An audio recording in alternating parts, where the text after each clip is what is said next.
Now it's time for Pound for Pound ATL.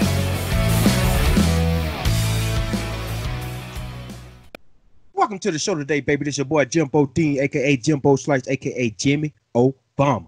And you can call me whichever ones you want. But please do not call me no damn New Orleans Saints fan. This is Pound for Pound ATL. That's my boy Big Mike over there in Atlanta. My co-host. What's happening, Big Mike? Tell me what's going on. How you feeling, big dog? What's up, man? And I'm feeling good. I'm feeling good. I'm hearing a lot. Hearing a lot from training camp. We've gotten a chance to hear from a lot of the veterans. Yes. And I've heard a lot of good things, man. So really excited to touch on those things. Touch on some of the veterans that we got in the offseason. Touch on some of the free agents. Touch on some of the rookies. And as we expected, man, this has been a season of rapid change already. Just like I said, man, there's so much to touch on this week, man. But, listen, last but not least, it's the weekend, baby. We made it, man. We made it through the grind of the week. Everything we got going on, man. Like I said, we just focused on some football right now, talking about some football. So, as always, man, I'm excited. I'm excited to talk about the home team, talk about the Birds, and excited to, interact with, the Pound for Pound ATL family, man, because that's always the greatest part of the show, man. Oh, no question about it. Hey, shout out to y'all, man. If you're new to this channel, man, if you're new to the show, new to the channel, whatever, hit that like, that subscribe button, that share it with your family or whatever. Whoever Dirty Bird Nation you don't think watching this thing, share it with them, let them know, man. Shout out to JR. Shout out to Toby D. Hey, good live show, man. I was in that thing. It went down and the ball was going in, man. A good live show. I'm loving it, okay? And that chat was off the easy. But like Mike said, man, the topic today, we're going to give y'all an update on this offseason and just the free agents and stuff we done picked up. Because some people, it's a surprise that, they talk about certain players that we done picked up and you just be like, oh, damn, yeah, we got him. That's right. He's on our team. He's in training camp right now. He's part of the brotherhood. So we're finna give y'all an update on that, and we're finna tell y'all what these guys possibly could do for the Atlanta Falcons in 2020. Which we think they can do a lot of things. This team done slightly changed. Okay, this roster have slightly changed. If y'all ain't really paid attention to it, it's gonna look a little different coming into 2020.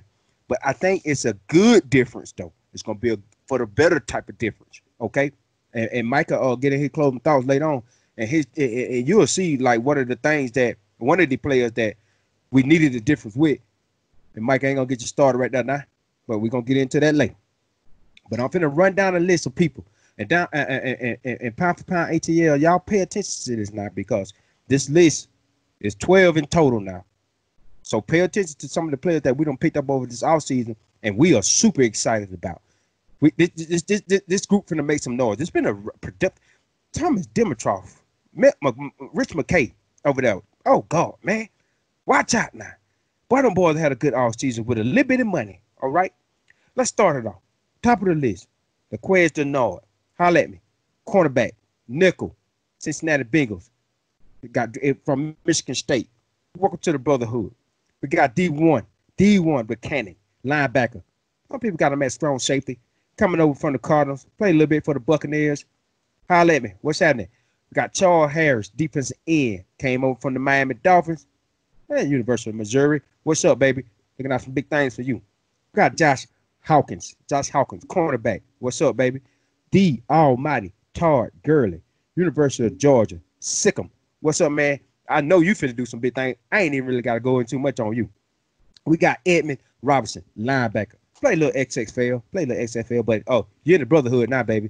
You over there in training camp, you over there in Flower Branch. Appreciate it. All right. We got Kyrie Lee, tight end. Oh, man. Little XFL as well from Buffalo Bill. And Mike gonna tell y'all later on what who he's gonna be compete with in training camp. He got a little competition there, Mr. Lee. What's up? All right, let's get on to Laquan Treadwell coming over from the Vikings, University of Ole Miss. What's up? Dante Fowler. Woo. University of Florida Gator. Went to the Jazz. Shout out to the Jazz again. Woo. Love y'all. Went on to the Rams. Now he's in the brotherhood. Okay. Leroy Reynolds. Welcome back. What you say, Mike? Eat, dog, eat. Eat dog Eat eat. dog eat. Eat dog eat, man. Yes, It's sir. good to have him back. I mean, I love to see him with a Falcons jersey. I think Yes, he sir. plays his best football as an Atlanta Falcon. Yes, sir. There's Keep no rolling. Keep question rolling. about it. They got Yes, two sir. more on the list. Okay. Mr. Hayden Hurst, Double H. What's up? Tight end. Came over from the Ravens, South Carolina, via South Carolina University. Big boy tight end, man. He replaced Austin Hooper. We looking forward to that. Ooh, I think he better than Austin Hooper. Ooh, let me move on. Justin McCray. Last but not least, Justin McCray, over from the Cleveland Browns. Now, this is my pick that I think, and I'm going to get on to it. Y'all stick around for this show because this finna be good. That list, me and Mike finna go down that whole list and tell y'all what they might do, can do, who they is going to be, what they might be, all that good stuff. We loving it. But Justin McCray, I got my eye on you, man. You might be that one that can come in and get some things started off on that thing, okay? Now, Mike, I went down that list, right? It's 12 total. We got 5 on offense. We got 7 on defense. We went a little more heavy on that defense, Mike. Can you tell me, give me your opinion on why you think we got more defensive players in this offseason that's free agent than we did on defense than we did on offense? Give me your opinion on that, big dog. I think it's a result of a couple of things. I think, if we look at our defense and we look at the way the defense did, I would say probably the second half of the season, they got progressively better, right? And I think that was a direct result of Jeff Obert and Raheem Morris, disguising coverages more. We've made various shows on it. JR, Toby talk about the same thing, right? So I think it's a result of, you look at the progression that the defense showed, because let's be honest, Deion Jones, he got hurt last year. That left a void in our defense. And again, it made a Foy Oluokun, those guys like that, they had to grow up a lot earlier than I think, we would have preferred as Falcons fans. And, then it had to be. But you know what? I think that actually plays to our benefit this year. I think having to get a Foy Oluokun, those guys like that on the field, mixed in with some of the veterans, it actually, to me, I think it's one of those situations that could be a positive with us as well, because I think the way our defense looks right now, we have I would say a nice mix of veteran leadership, and we have a nice mix of rookie, of rookies coming in to kind of infuse that young talent as well. So, again, I think this really boils down to Raheem Morris, and I think Raheem Morris basically has identified the type of defense that he wants to see. And for me, what this says is, when you look at a Dante Fowler, you look at a Deone Bucannon, these are guys, one, that have won in the NFL before. Yeah. And I think what I like about a lot of the veterans he brought in, they bring leadership because they play games. And I love the particular nastiness that Dante Fowler plays with. Just to touch back on him for a second, because, majority of us, out here, pound for pound ATL, we watch SEC sports. And, we know that from those old, UGA versus Florida rivalries that, hey, Todd Gurley and Dante Fowler, they had some battles back in the day, and Dante Fowler, hey, was on a couple of those teams that got the better of UGA, right? So, I would say this, first and foremost, it's great to have Dante Fowler finally on the home team, because it seems like every team that I rooted for, he's always been kind of wrecking shop on the other side, right? So first and foremost, it's just good to have a nasty guy, a guy with that kind of nasty mentality on the defensive line, because I think that type of attitude, it rubs off. It rubs off on Takk McKinley, who, hey, we've been looking pound for pound ATL. You guys have noticed he's been posting a lot on social media. One thing that he posted in particular last night, he posted a lot of his clips of him almost getting to the quarterback. So I don't know if that's a good thing or a bad thing. I say it's more of a good thing, because he understands that he's almost there to be, I wouldn't say a great pass rusher, because he's got to get to the quarterback more to be considered a consistently good pass rusher. He has the potential to be really, really good. And if he can reel off consecutive really good seasons, he can be great. So ultimately, this is a money year for Takk, as we always talk about. It's his 5th year. I just hope that, I think that with a lot of the veterans, to your point, to your question, with a lot of the veterans we brought in, I just think that bodes well for just our defense and just our overall versatility, because again, all of these players can play multiple positions. So it helps us. Dante Fowler can kick down a defensive end. But again, I think on the surface, it's a good draft. You know, I was on the teeter of a A minus and a B plus. You know, but I think the addition of a Hayden Hurst on offense pushes it more. You know, I would say probably more close to the A minus stage because again, man, you look at the salary cap, and that's the biggest thing to get the caliber of players: Todd Gurley, Dante Fowler, Hayden Hurst, Darqueze Dennard. Come on, man, veterans that have won in the league. It has made our team a better team from day one, and I think that will pay dividends. Not maybe against the Seahawks, which some of that will bear fruit against the Seahawks. But I think, you know, when we get later on into the season, and as Toby D stated, we start to really get into the grind of the 8 1,000-yard rushers that we have to face this year. Yeah, buddy. So you know, at the end of the day, man, we got you know, we got some players that we can build around, but it'll be interesting to see how Raheem Morris utilizes the talent that he has. Okay, I see you went to an A minus on that, and that's kind of one, man. I'm at a B plus A minus, and I think with Hayden Hurst, Justin McCray, you know, it kind of pushes it up to an A minus. This has been a hellified off season, y'all. We don't have an off season like no other, and it's been great. And I don't think we really realized the off season we don't had until we see them in uniform. Once we see them in uniform on the field, lined up that first game, and then we would start to realize what we really had, what we really done picked up. For pound ATL, me, Mike, Toby D, and JR, we already see the magnitude of the players we done picked up this offseason. We already recognize the magnitude of these pickups. It's going to be insane, man. This is going to be it's a lot of teams, aka the Cleveland Browns, who look really good on paper.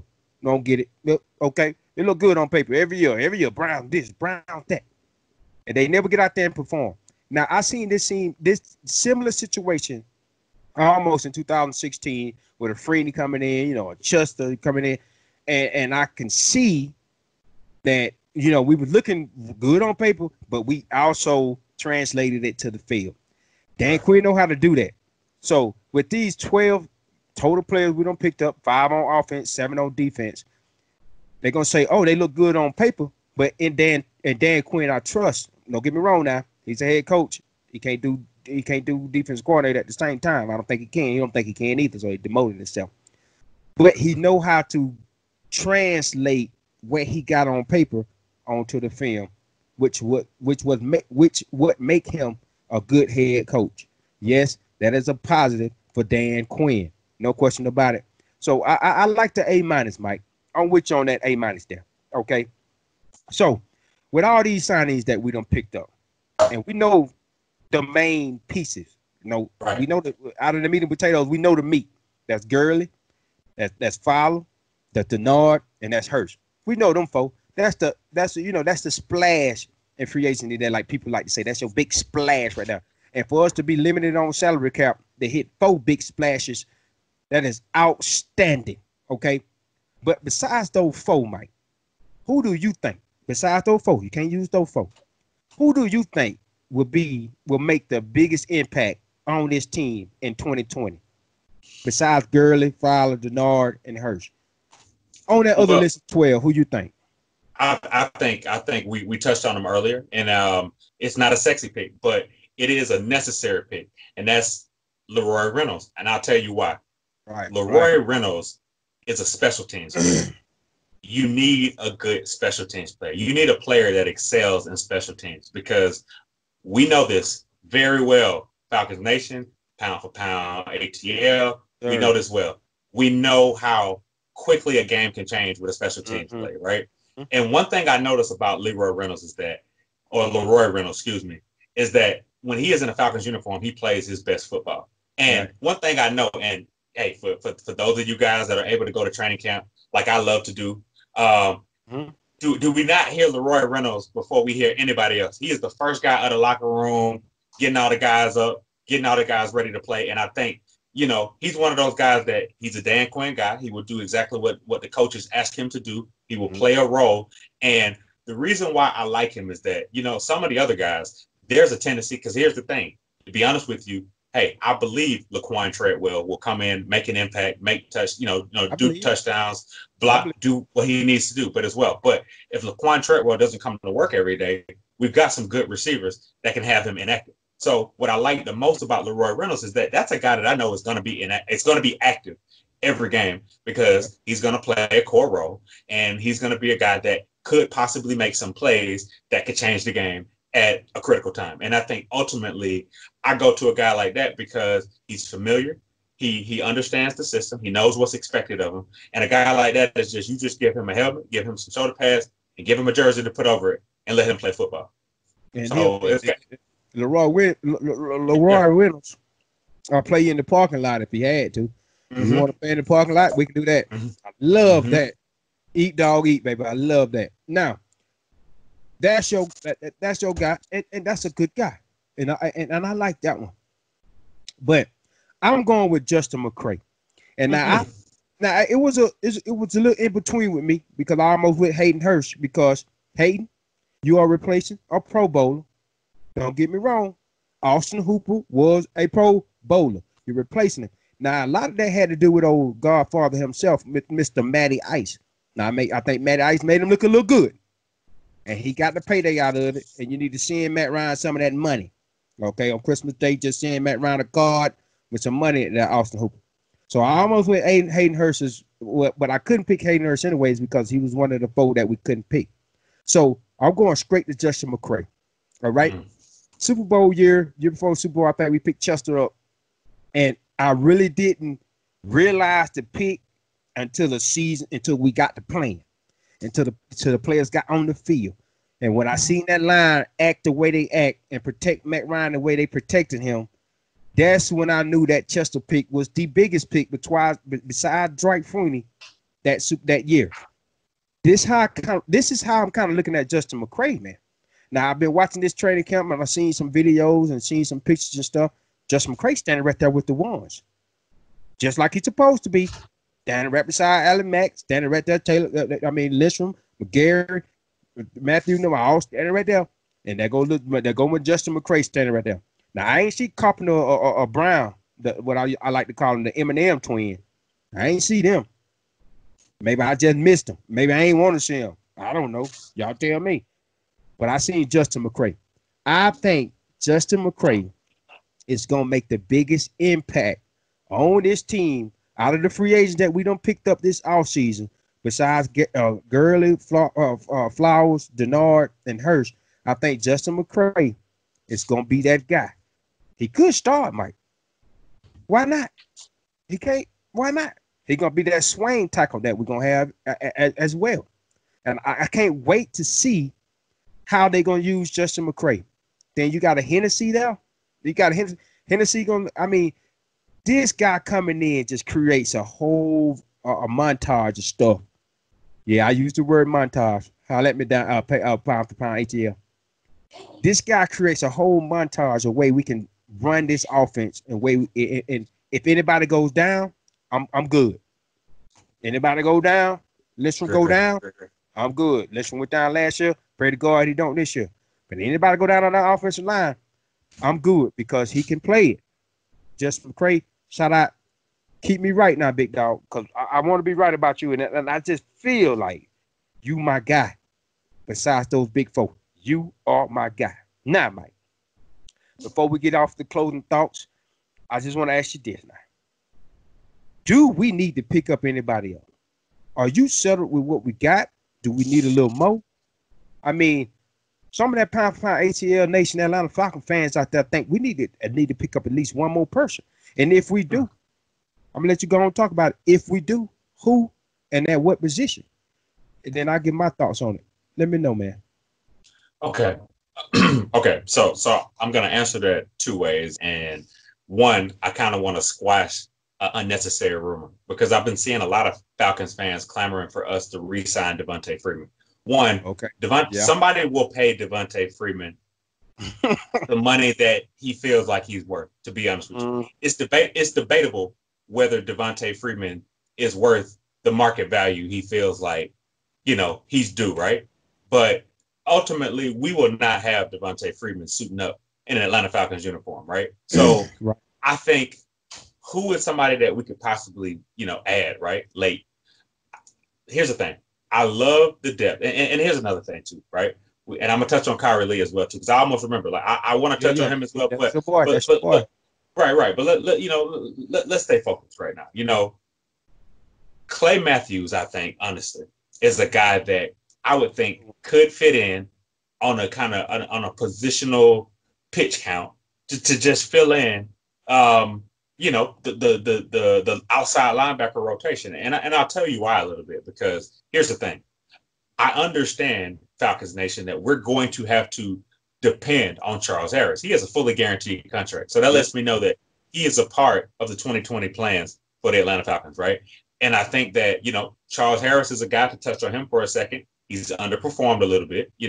I think we all expected big things for him once he came out of Missouri, because he was a very active defensive end at Missouri. I really thought that he was going to be able to come into the NFL and step in and be a dominant starter for 10 years, right? Obviously, the Dolphins did as well, but they cut bait with him. So, I can't say that we're stuck with him. He has some good football left in front of him, but I do think that if something happens to a Dante Fowler, if something happens to a Takk McKinley, having to depend solely on a Charles Harris could open this up to a little bit of weakness. So I still think that, hey, Clay Matthews is another leader.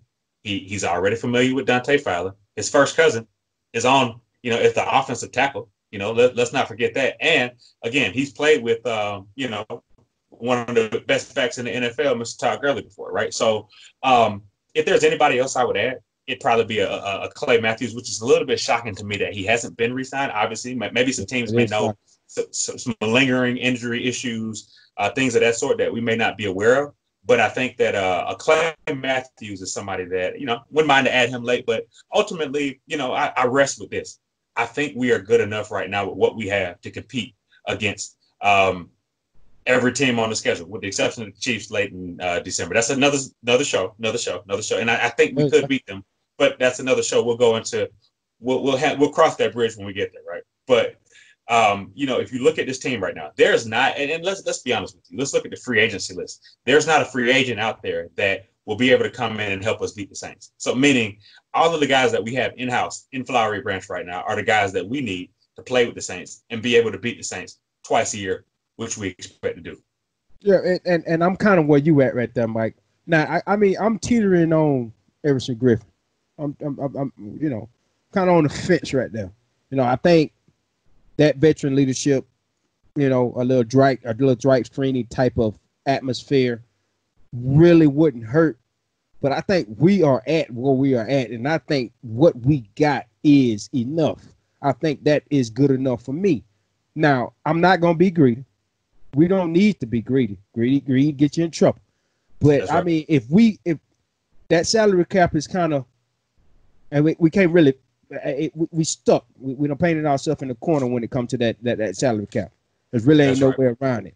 So maybe if Clay Matthews' cousin, our left tackle, if Jake Matthews can have a family barbecue, and talk him into taking a cut or something and just slide off up in there because he think we're gonna win a Super Bowl this year. And then, okay, Clay Matthews, come on over. Welcome to the brotherhood. And you'll look really good in Atlanta Falcon uniform, the new ones. You'll look real good in it, bud. I swear to God. Okay.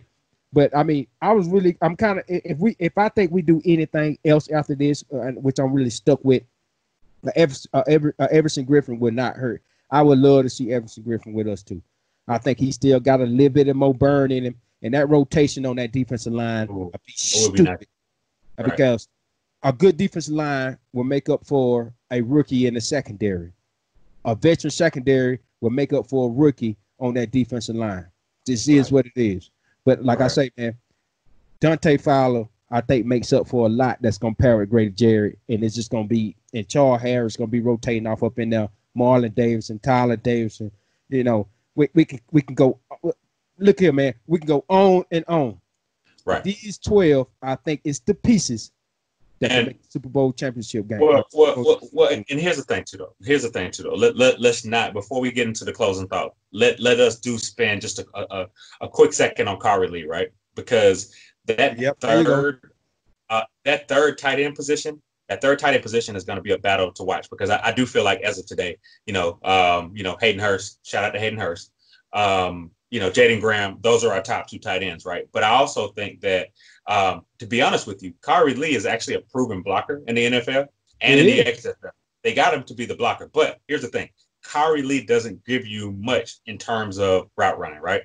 Pinckney gives you a little bit more in terms of route running. I think he's because he can do a little bit more in terms of his pass catching ability. I think, the Pinckney addition may give him the edge a little bit over Kari Lee, but that'll actually be a battle to watch because it'll be an important battle. If you think about it like this, having a blocking tight end is as important as, a lot of times having the swing tackle, having the offensive tackle, having those kind of guys, just in position to make plays and stuff like that, right? So let's not forget about that third tight end battle because I think it is one where we may not know the winner of it until final cuts.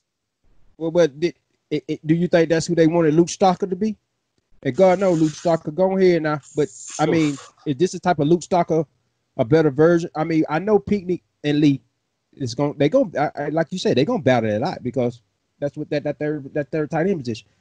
But do you think that we are looking for our Luke Stocker, what we was trying for him to be? And Lord knows, I don't know why we kept trying to throw in the ball. Anyway, yeah. But do you think that though?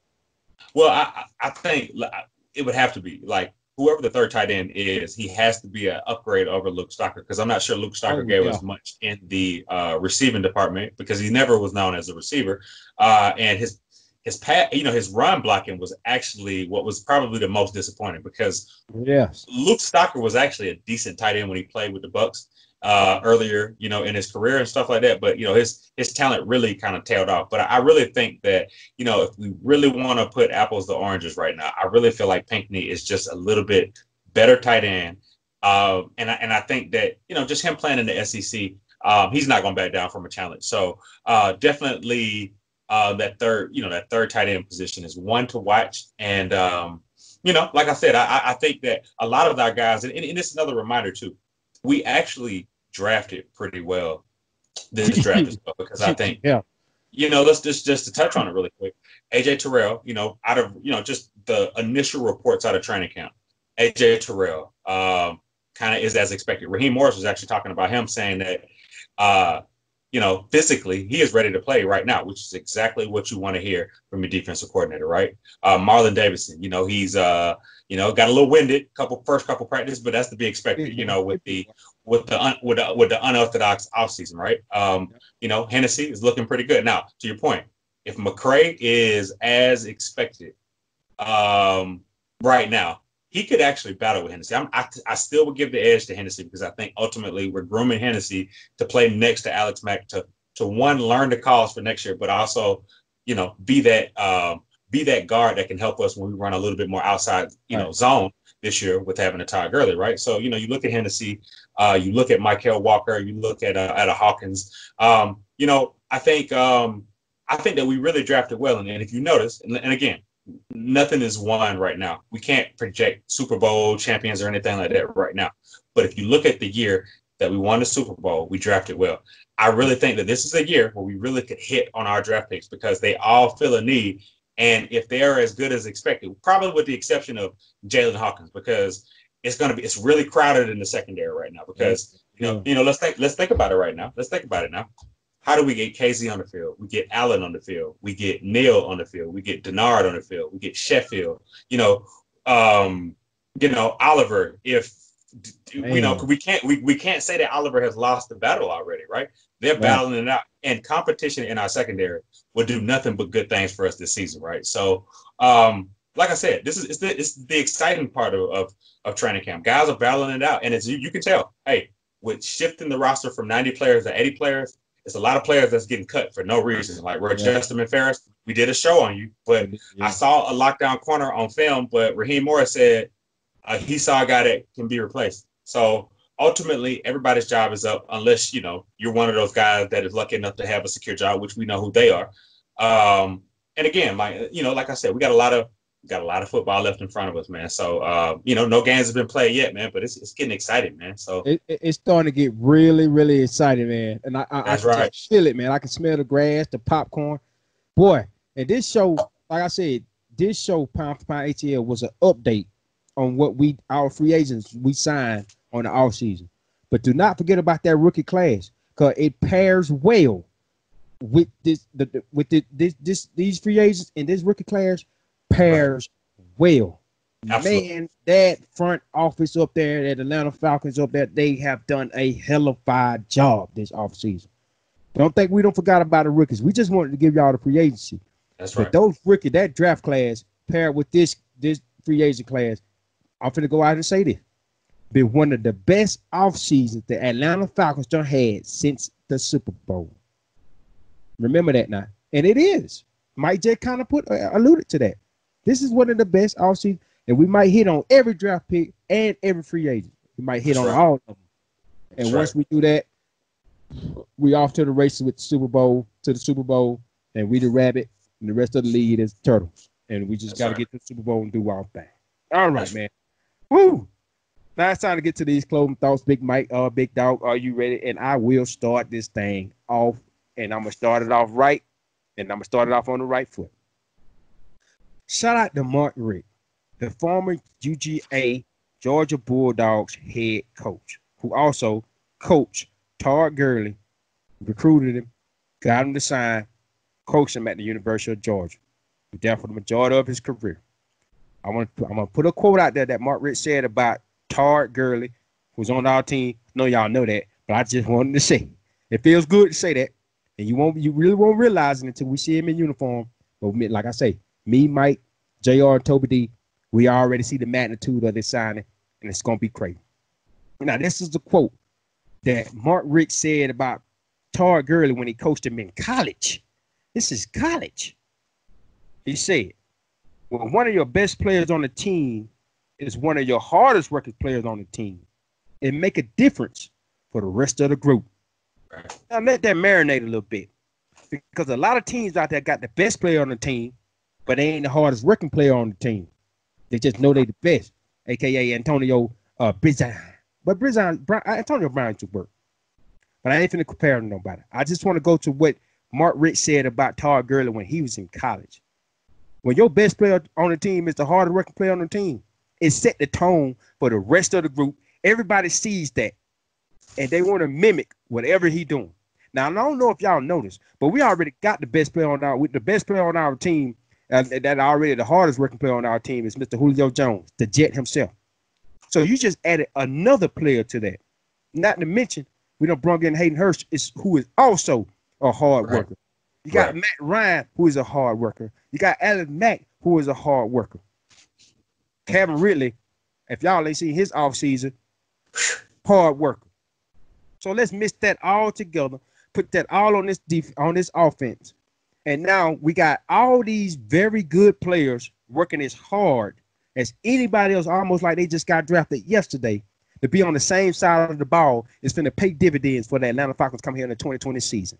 That tells me that gelling together and making plays on that offense is finna be like knowing the back of your hand. Right. These guys work hard. Not only they the best players, they work extremely hard to be good at their craft. And I am loving that.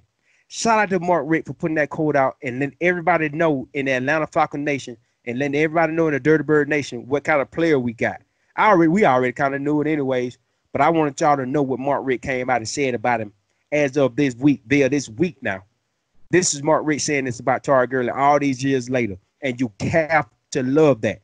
And that's my closing thoughts, because I'm loving it to know the best player on my team is the hardest working player on my team. That's his bright future to come. That's my closing thought. You up next, Mike. Let me get it, baby. Hey, man, I love it. I love it. First and foremost, I think that's one thing that's underrated about Todd Gurley. I think for as much as we want to talk about his knee and what condition it is or it isn't, all Todd Gurley has done in the offseason is work. He looks to be in great shape. The few clips that we're able to see that come out from training camp, he looks like he's catching the ball well, and he looks like his positive attitude is just permeating to the team. He looks like a perfect fit to the brotherhood. Now, in my closing thoughts this week, my closing thoughts is a number, bro. And you're like, what number is that? And it's the number 0. 0 opt-outs for the 2020 season for the Atlanta Falcons. I think nothing screams brotherhood more than zero opting out, right? Because what Yes, that lets sir. me know is all of those guys that are going to battle with me are focused on one goal, and that's a championship. They believe that Dan Quinn is the guy. He's the general. He's the guy that is going to lead us to a championship. They believe that Dirk Cutter and Raheem Morris are, kind of some of those, lieutenant colonels, some of the higher ranking guys that put everybody else in place. And I love the structure of that because here's the thing: we hear brotherhood, we hear a lot of inspirational coach speak from Dan Quinn, and I think pound for pound, a lot of us are kind of a little bit sick of hearing the same analogies. But I think nothing says that I Yeah. will play for my head coach. I play for the ownership of this team. I play for this city more so than every player saying, hey, in the midst of crazy, unorthodox times, I am here, I'm locked and loaded, and I'm ready. And I think having that will pay dividends again, as we always talk about. It will pay dividends for us later in the season. So shout out, kudos to the entire Atlanta Falcons organization for continuing to be first class. And again, man, like nothing to me scream louder than zero. That's my closing thoughts, And, big dog. and knock on wood, but good God Almighty, those boys have bought into that system, and they believe in the system, Right, and they ready to ride with it. right. End of the day, they ready to ride with it. And if you getting that out of your team, watch out now. Watch out because somebody gonna have to pay for that. Pound for pound ATL, another week, Big Mike. You can catch me and Mike on here every Saturday, 7 p.m. Eastern. We're off up in here talking about these Dirty Birds, the team that we love and that we care about more than anything, almost more than anything in this world. If you're new to this channel, man, please hit that subscribe button, like button, share it with your friends, comment. Let us know what y'all think about us, man. This is what we love to do. We love to do it. It just ain't no question about it. So, like I say, every Saturday, 7 p.m. Eastern, 7 p.m. Eastern, me and Mike gonna be off up in your tube. We're gonna be off up in there, baby. You better believe that. And we ain't going nowhere at all. I promise you, we're not. You can catch me at Jimmy Obama, at Jimmy Obama on Twitter. You can catch us over there on Down Yonder Sports, our other channel where we talk all other Georgia sports as well. We also talk the Falcons. We talk Atlanta United. We're going to talk some Hawks. We're going to talk some Braves. Go over there and catch us over there and like, share, and subscribe that as well on Down Yonder Sports. That's Down Yonder Sports with a U. Mike, you want to go ahead and plug your Twitter off up in there, baby, before we go ahead and call it a show, man?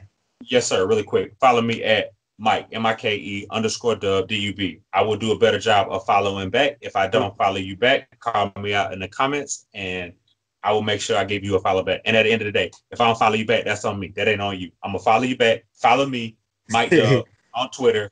Another week, pound for pound ATL. Again, Yes, the sir. most, I won't even say the greatest, the most dedicated fanboy space in all of sports. We all live 28-3 together, but listen, I'm going to tell you something. We'll live a Super Bowl together too. Because just like I shared a heartbreak with y'all, I love to share a celebration with y'all. That's right. But that's on the Birds to do what they got to do. Again, another great week. Thank y'all for tuning in. Keep liking, sharing, subscribing, hit the notification bell. We appreciate y'all. We appreciate y'all, man. And until next Saturday, man, shout out to JR. Shout out to Toby D. This is Pound for Pound ATL. We'll be seeing y'all next weekend. Have a good weekend. Be safe. Wear your mask. We're going to holler at y'all, baby.